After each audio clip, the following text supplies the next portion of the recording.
A girl whom everyone treated as if she were invisible ends up completely changing her appearance and catching the attention of the most popular boys. But what seemed like the beginning of a romantic fairy tale turns into a chain of jealousy, deception, and confused hearts, until she understands that makeup can transform a face, but learning to love yourself is what truly changes a life. The drama begins with Mairu Kinoshita, a student known at her school for her neglected appearance, her hunched way of walking, and an energy so dull that many classmates prefer to keep their distance. Some even gave her the cruel nickname, Poisonous Mushroom. Since no one tries to truly know her, Mairu spends almost every day alone and ends up convinced that she will never have friends or a love story. At home, however, she is completely different. There she can relax, watch her favorite idol group, and dream of one day becoming a pop star. She also receives frequent visits from her uncle Fawari, a cheerful, elegant, and very protective fashion designer.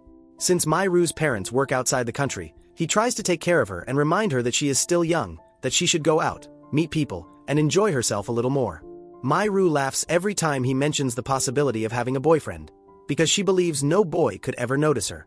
One day, she finds a love letter inside her desk. The message comes from Ikeda, a classmate who invites her to meet behind the gym. Mairu is so surprised that she starts to imagine that maybe, at last, someone has seen something special in her. After classes, she runs excitedly to the indicated place, without suspecting that everything is a prank.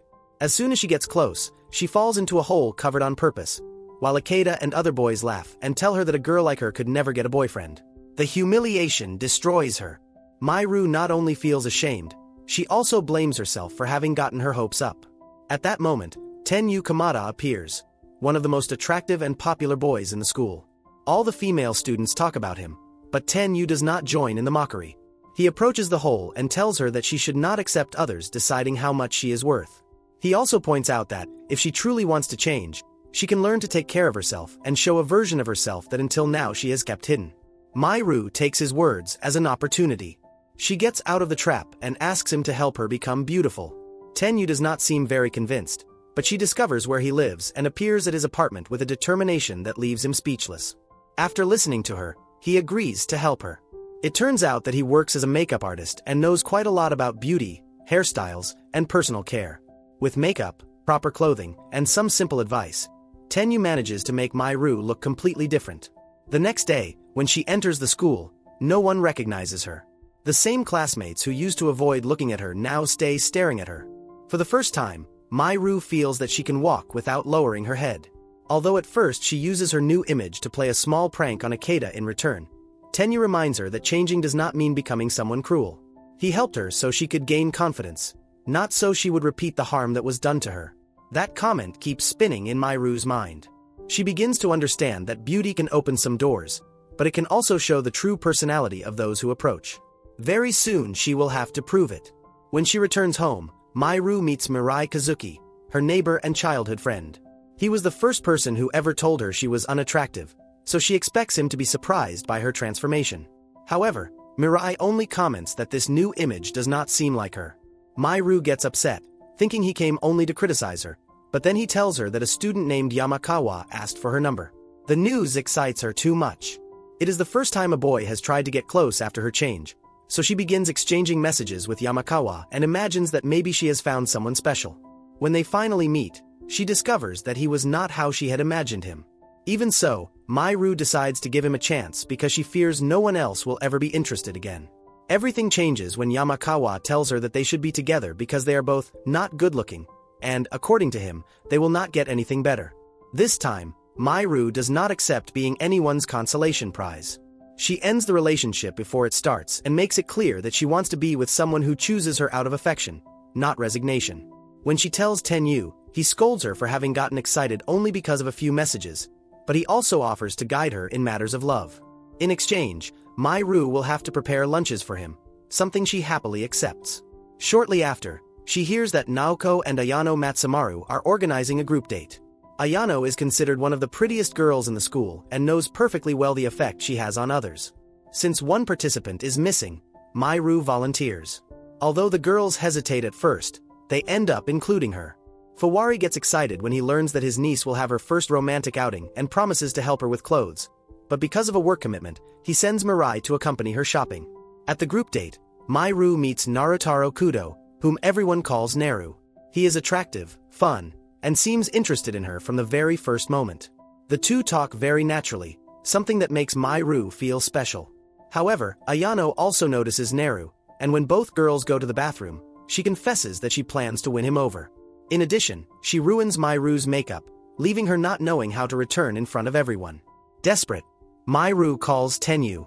He arrives, fixes the disaster, and leaves her even more beautiful than before. When she returns to the karaoke room, Neru cannot take his eyes off her.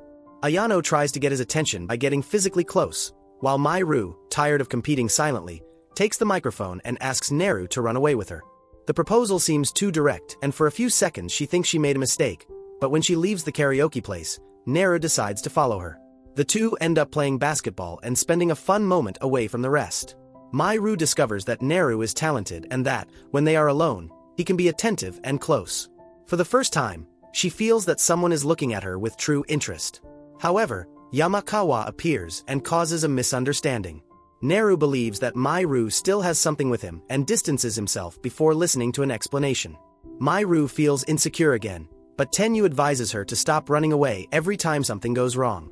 Since she does not have Neru's number, she decides to ask Ayano for it. When she sees her without makeup, she barely recognizes her and understands that even the most admired girl also builds her image with effort. Ayano tells her that Mairu always acts halfway because she is afraid of getting hurt. If she wants a different life, she will have to truly take risks. Those words push her forward. Mairu gets Neru's number, writes to him, and they agree to meet during the weekend. Before the date, she tries to do her makeup alone, but the result is a disaster. Tenyu takes her to the salon where he works, corrects the mistakes, and teaches her to highlight her features without hiding completely. To him, the goal is not to create another person, but to help her feel comfortable with who she already is. When the day arrives, Neru sees them together just as Tenyu is fixing her eyelashes. Mairu explains that they are friends and that he usually helps her. After clearing it up, she and Neru enjoy a calm date, talk, laugh, and begin to truly get closer. Mairu feels that she is finally living the romance she always believed impossible. But the calm does not last long. Ayano, annoyed by some comments from other students, decides to approach Tenyu to prove that she can win over any boy. He quickly discovers her intentions and tells her that he would never date someone just to feed her ego. Despite the rejection, Ayano proposes a double date between her, Tenyu, Mairu, and Neru. Mairu needs to convince Tenyu and promises to prepare a feast for him if he accepts. During the outing, the four visit several attractions and spend a fairly pleasant day. However, Neru observes the trust that exists between Mairu and Tenyu. When he asks how they met, she tells him that Tenyu was the one who helped her change.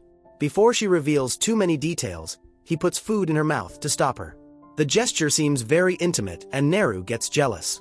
While reviewing the photos from the outing, Mairu notices his distant expression and understands that her closeness with Tenyu is complicating things. The next day, she meets her friend on the rooftop and tells him that she will stop seeing him for a while to avoid new misunderstandings. Tenyu pretends that he does not care, although it is obvious that the decision affects him more than he wants to admit. That night, Neru asks to talk. They meet on a bridge and, after clarifying their feelings, decide to officially become a couple. Mairu's life seems to light up. She meets Neru's family, spends time with his mother and little sister, and begins to believe that all the previous pain was worth it. Then Rick-era Tamai appears, the manager of the basketball team and Neru's childhood friend. To Mairu's surprise, Rick-era is precisely the model she used as inspiration when she decided to change her appearance. She is pretty, confident, and has known Neru for years, so Mairu cannot help comparing herself to her. The problems increase when Neru cancels several dates because of team matters. One afternoon, after being left alone at the movies and at a restaurant, Mairu runs into Tenyu. He suspects that her relationship is not going well, but she insists that everything is perfect and asks him to leave. She does not want to give Neru more reasons to distrust her. Shortly after, she sees photos from the sports camp and discovers that Rick-era was also there. Neru never mentioned it to her. Mairu confesses that she feels uncomfortable and reminds him that she distanced herself from Tenyu to respect the relationship. Neru responds that it is not the same and, dominated by his own jealousy, tells her that then she should date Tenyu. The argument separates them. Later, Neru tries to call her, but he cannot find her. Finally, he discovers her sitting in the rain on the same bridge where they began their relationship. He apologizes, recognizes that he reacted badly, and they reconcile. For a moment, it seems they have learned to communicate. Neru buys a star necklace to give her on her birthday and decides to talk to Rick. He explains that Mairu feels insecure and that, to protect his relationship, they should keep some distance. Rick appears to accept, although she has been hiding feelings for him for a long time. On her birthday, Mairu gets ready to meet Neru, but when she leaves, she sees that Mirai feels unwell and collapses. Without thinking, she takes him to the hospital. She tries to warn Neru, but her phone runs out of battery after sending only part of the message. Neru waits for a long time on the bridge, holding the gift. Feeling abandoned, he lowers his guard just as Rick appears. She comforts him and finally confesses that she has always been in love with him. Before Neru can organize his thoughts, Rick kisses him. The real problem is that he kisses her back for a moment. Mairu arrives just in time to see them. The scene destroys all the trust she had tried to build. Neru runs after her, assuring her that he can explain, but Mairu leaves crying. At home, she tears up the paper gift she had prepared and feels that she has returned to being the girl from before, the one who got her hopes up only to end up becoming someone's joke. When Neru announces that he will go look for her, Mairu leaves home to avoid him. She runs without paying attention, falls, and gets hurt. Tenyu, warned by Ayano, appears to help her. He takes her back, cleans her wounds, and stays caring for her without demanding explanations. His way of accompanying her contrasts with the chaos Neru has just caused. The next morning, Neru arrives and finds Tenyu there. Although the scene hurts him, he begs to talk to Mairu. She refuses, so they give him the gift she had prepared before discovering the betrayal. When Neru opens it, he understands how much he hurt her and that an apology cannot automatically erase what happened. After the breakup, Mairu decides to close herself off from love again. She buys products from her idols, attends concerts, and takes refuge in her old habits so she will not think about Neru. Tenyu accompanies her without making fun of her, because he understands that she needs time. However, Ayano gets upset seeing her regress and tells her that getting over a relationship does not mean denying that it was ever happy. Mairu accepts that she is right. She deletes the photographs that keep her trapped, changes her hairstyle, and visits the salon where Tenyu works. When she returns to school with a renewed image, she catches attention again, but this time the change does not come from the desire to please a boy. She does it because she wants to regain control of her life. Shortly after, Mirai finally confesses that he has always felt something for her. Mairu is surprised. For years, she believed he only knew how to criticize her, but now she discovers that his coldness hid feelings he never dared to express. Since Mirai is familiar, reliable, and has been present since her childhood, Mairu thinks that maybe he is the safe option she needs. During the school festival, she agrees to become his girlfriend. Mirai gets excited and tries to kiss her, but Mairu pulls away by reflex. He does not pressure her and proposes that they start slowly, by holding hands. Although the gesture is kind, Mairu's reaction shows that her heart is still not ready. During those same days, Neru looks for her again. He assures her that he still loves her and that he knows she has not completely forgotten what they experienced either. Mairu explains that his betrayal left her with a deep wound and that she does not want to go back. However, Neru tries to kiss her, and she kisses him back for an instant, confused by the feelings she still holds. When they separate, she discovers that Mirai saw everything. Guilt overwhelms her. She does not want to be the person who accepts a relationship out of fear of being alone and ends up hurting someone who does not deserve it. She runs away, but Tenyu catches up to her and takes her to a park. There Mairu tells him that she feels divided between the affection she still has for Neru and the security Mirai offers her. Tenyu does not try to choose for her. He tells her that he will support any decision, but he also reminds her that she is no longer the girl who fell into that trap behind the gym. Now she can decide without letting fear control her life. His words calm her. Mairu speaks first with Mirai. She apologizes and ends the relationship because she understands that she agreed to be his girlfriend without loving him the same way. Then she meets Neru. She admits that she still feels something for him, but returns the necklace and explains that this does not mean they should get back together. The trust was broken and she needs to keep growing on her own. Neru is sad, but also surprised by Mairu's firmness. She has just rejected both the boy who betrayed her and the friend who seemed perfect, choosing herself for the first time. Meanwhile, the relationship between Mairu and Tenyu continues to strengthen. He asks her to pretend to be his girlfriend to gently reject a model he has to keep working with. Mairu accepts, and the situation awakens the jealousy of Ayano, who is still in love with Tenyu. Although Ayano is competitive, with time she becomes a sincere friend to Mairu. Uncle Fawari also faces a problem when several agencies cancel the participation of their models in a fashion show. Mairu proposes recruiting students from her school. With the help of Tenyu, Mirai, and Ayano, she hands out flyers, gets participants, and organizes rehearsals. When some girls are absent on the day of the event, Mairu and Ayano go up on the runway. The fashion show is a success. Mairu walks in front of the audience with a confidence that no one would have imagined at the beginning of the story. She is no longer the girl who hid her face and waited for others to define her beauty. Now she knows how to present herself, speak, and work as a team. During the event, Momo appears, an elegant photographer who seems to have a special relationship with Tenyu. Mairu observes the way he looks at her and feels a strange discomfort. Ayano, who is also paying attention, begins to investigate and discovers that Momo was Tenyu's first love. In the past, he worked at Kazuki's salon when he met Momo. She was married, but was going through a painful relationship. Tenyu became her support and, over time, both began seeing each other in secret. He came to promise her that he would stay by her side, but Momo decided to leave for Paris with her husband to try to save her marriage. She left without saying goodbye, leaving only a brief letter. Tenyu never managed to forget her. When Momo returns divorced and confesses that she still loves him, all those feelings are reborn. Mairu and Ayano follow them to an aquarium and see how Tenyu hugs her while she cries. The scene causes Mairu a pain she can no longer explain as simple concern for a friend. Ayano confronts her and asks directly if she is in love with Tenyu. After denying it for so long, Mairu accepts the truth. The feelings were born little by little, in every piece of advice, in every shared lunch, in the times he defended her and, above all, in the moments when he was by her side without asking for anything in return. Ayano loves him too, but both agree to be rivals without destroying their friendship. That decision shows how much Mairu has changed. Before, she saw other girls as threats. Now she understands that two people can feel the same thing and still treat each other with respect. When Tenyu tells her that he plans to get back together with Momo, Mairu tries to respect his decision. She knows that Momo was his first love and that for years he waited for an explanation. Even so, she cannot avoid feeling replaced. Ayano reacts more impulsively. She disguises herself as a delivery girl, gets Momo's phone, and sends a fake message making Tenyu believe that she wants to break up with him. At first, Mairu thinks that maybe separating them would be for the best. But she remembers that Tenyu always treated her with sincerity, even when telling the truth could hurt. That is why she decides to tell him what Ayano did. She also recognizes that she had part of the responsibility, because she shared information about Momo knowing that her friend was desperate. Tenyu thanks her for her honesty.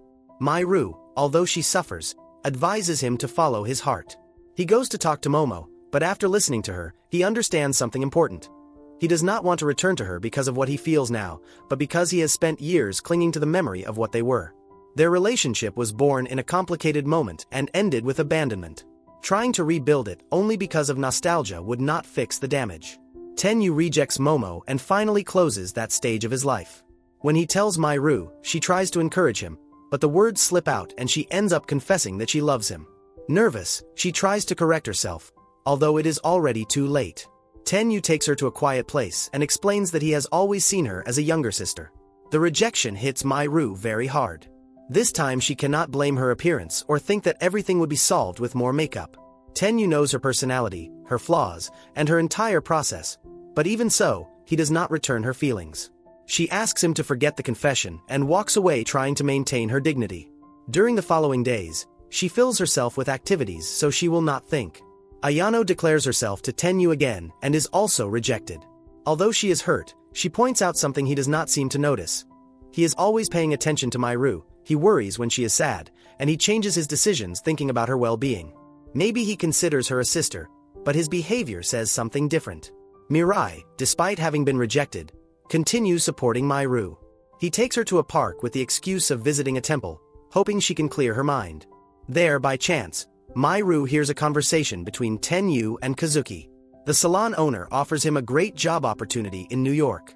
Tenyu knows that it could boost his career, but he hesitates because he feels he still has unresolved matters. Mairu understands that he is referring to her. She does not want to become the reason he abandons his dream, so she appears pretending she is already fine. She even participates in another group date and takes photos with a boy, trying to prove that she has moved on. But Tenyu knows her expressions too well and understands that everything is an act. While trying to sort out his feelings, he crosses a street distractedly and suffers an accident. Fortunately, he only receives a few blows and recovers soon. However, the scare forces him to recognize what he had been avoiding. In the seconds of greatest fear, the only person he thought of was Mairu. He did not remember Momo or his career. He only felt terrified of not seeing her again. Mairu, for her part, keeps trying to forget him and spends more time with Mirai. But he realizes that she keeps looking at her phone, waiting for news from Tenyu. Instead of taking advantage of the situation, he encourages her to look for him and say what she really feels. Mairu runs toward the school with her heart racing. In her desperation, she reaches the same place where her entire transformation began and, as if destiny wanted to close the circle, falls once again into the trap behind the gym. Years earlier, she was left there while everyone made fun of her. This time, Tenyu appears, extends his hand, and helps her out. As he lifts her, both remember how much everything has changed. Tenyu confesses that he finally understood his feelings. He did not stay by her side out of pity or because she was like a little sister. He loves her because Mairu became the person who matters most to him, someone capable of being funny, clumsy, brave, impulsive, and sincere at the same time. Mairu smiles, but before answering, she reminds him that he already rejected her once and that she does not plan to accept empty words. Tenyu assures her that it is not about guilt or fear of losing her. He is willing to prove it with time and actions. Then she kisses him, finally starting a relationship based on everything they have come to know about each other, not only on a first impression. 1 year later, Mairu has become a beauty content creator. In her videos, she does not promise to transform anyone into a completely different person. She teaches makeup, fashion, and personal care, but also talks about self-esteem and the importance of not depending on other people's approval. Her confidence no longer disappears when she takes off her makeup. Tenyu takes advantage of the opportunity abroad to grow professionally. When he returns, Mairu waits for him at the airport. Seeing him cross the doors, she runs toward him and hugs him. The girl who once thought she would never be loved can now receive him without hiding and without wondering whether she deserves that happiness. And so this story ends, but it leaves us with a fairly clear lesson. Mairu believed at first that all her problems would disappear as soon as she became pretty. Makeup changed the way others looked at her, but it did not eliminate her insecurities, nor did it prevent her from being deceived, betrayed, or rejected. What truly transformed her life was learning to set boundaries, accept her mistakes, and stop settling for anyone who showed interest. The story also reminds us that healing does not consist of returning to the old version of ourselves or pretending that nothing hurt. Healing means learning from what we lived through without allowing a bad experience to control all future decisions. Mairu suffered because of love, made mistakes, and hurt other people, but she had the courage to recognize it and start again. In the end, she did not make the popular boy fall in love with her only because she learned how to do makeup. She won him over when she stopped hiding her personality, when she learned to defend herself, and when she became a young woman capable of choosing love without abandoning herself. Because a true transformation does not happen in front of the mirror, but when someone understands that they never had to become perfect to be worthy of affection. Mirai also learned to love in a more mature way. First, he hid his feelings behind cold comments and then believed that being close since childhood gave him an advantage. But when he understood that Mairu loved someone else, he stopped pressuring her and encouraged her to go after Tenyu. His decision was painful, although also generous, because he preferred to see her happy rather than hold her back in an incomplete relationship. Neru, on the other hand, represents that first love that can feel perfect while everything is going well, but reveals its weaknesses when jealousy and lack of communication arrive. Mairu did not deny the beautiful moments they shared, but she also did not allow those memories to justify a betrayal. Forgiving what happened did not mean getting back together with him. That is why the ending works like a mirror of the beginning. In the first fall, Mairu waited for someone to rescue her because she felt incapable of defending herself. In the last one, she accepts Tenyu's hand as a young woman who already knows how to get up on her own. He does not arrive to save her, but to walk by her side. That is the message left for anyone who watches this story. Getting ready is fine, falling in love is too, but no relationship should force us to endure humiliations, comparisons, or betrayals.